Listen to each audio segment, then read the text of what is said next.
Oh, my story's a little different than the others. It doesn't begin and end in Milwaukee. I'm from the north, and I had quite a few adverse childhood experiences, childhood traumas. Yeah, alcoholic father, not raised high income, mother controlling but ignoring. Everything's perfect. If you look good on the outside, everything's okay. You don't talk about anything. So, of course, when I was a little older, I started to talk about stuff, but, my dad was a very angry man. He didn't, hit us a couple of times, but it was more like just this constant tension, this thick tension in the household. We all had stomach issues.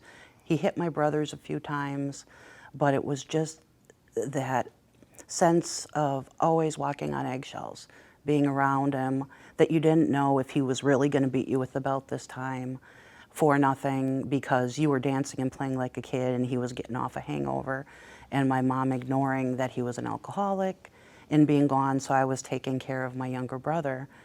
Well, I grew up fast, taking care of brother. I looked older.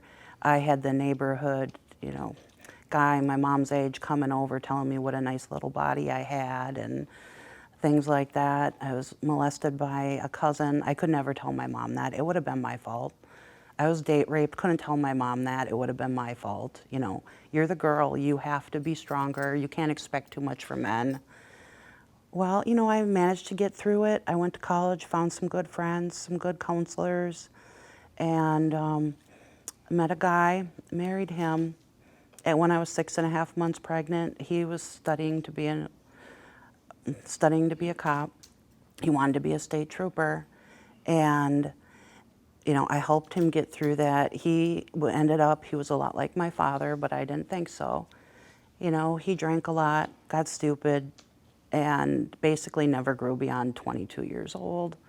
And then as he became an officer, he changed. And, he didn't see a lot of the domestic stuff that a lot of people have to, but, just I think always feeling he had to be macho and couldn't talk about anything. And he never would talk about feelings, and he had terrible, terrible anger. And it just continued. I was pregnant, throwing up with a 2.5-year-old, and he'd scream and yell at me. He started to get more and more angry, but, my mom, I wouldn't even tell my mom most of it.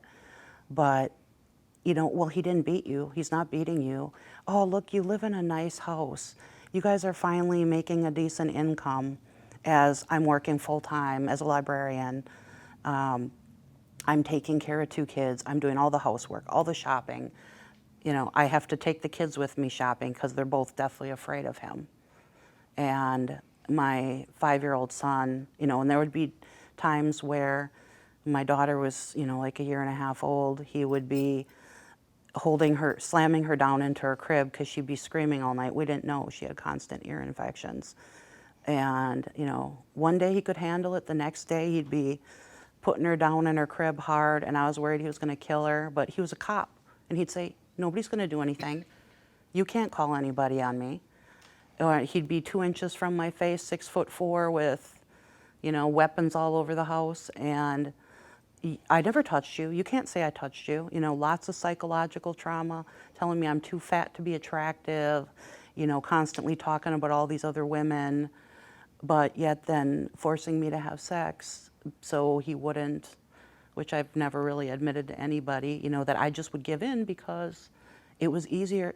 It kept him calm, and the kids were in the other room, and I knew there would come a time, and I'm not religious. I've given up on most organized religions, but I just prayed that I would know, and please let me get out before he kills one of these kids or hurts them badly. And then one day I come home, and my beautiful little girl at like 18 months old has a big sized handprint on her rib cage. And they're 19 and 21 now and doing well, but she had this bruise on her rib cage, and I'm just like, what is happening when I'm not here? And I just felt like the worst mother in the world, leaving my kids with him. He did go to some counseling. I left for a couple weeks, took him, went to my father's. Finally, just said, no, They were 3 and 5 when we finally divorced, and even with a master's degree and I was a librarian, you don't make much. You're a public servant. I couldn't take care of the kids. And, over years, it was really, really hard, but I got through it. I took a job, Northside Inner City Library, which has been real tough and challenging. And I'm dropping my son off. And even everything that I'd experienced as a child, as a teen, the worst was when I got a call from my son. I had just dropped him off at Platteville, UW Platteville, for his sophomore year of college, Labor Day weekend. Mom, I need you to come back. And I'm like, what'd you forget? And I'll never forget the tone of his voice. He's like, Mom, I need you to come back now. So I turned around and she's like, Dad's dead.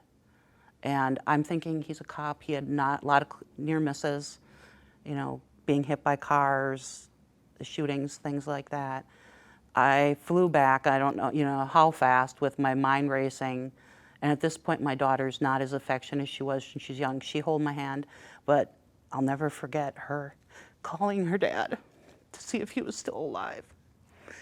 And then I get back and I find out it's a suicide. My son's there, and the campus police called him into his office by himself, cross campus, and said, your dad died of an apparent suicide. I never cried so much. I never thought my kids would ever get past that trauma. And then, coming back, my son had to take a semester off. We were living, around Midtown during Sherman Park. And we're sitting in the window, somebody shoots a whole clip off right outside our door. And my son's like, Mom, I can't be here. And I'm like, my baby can't come and live with me, or can't stay with me. He has nowhere else to go. He has no other parent. Because every time he hears that, and every time I hear gunshots, I think of their dad sitting there with the shotgun to his neck and, wishing I could have stopped it for them.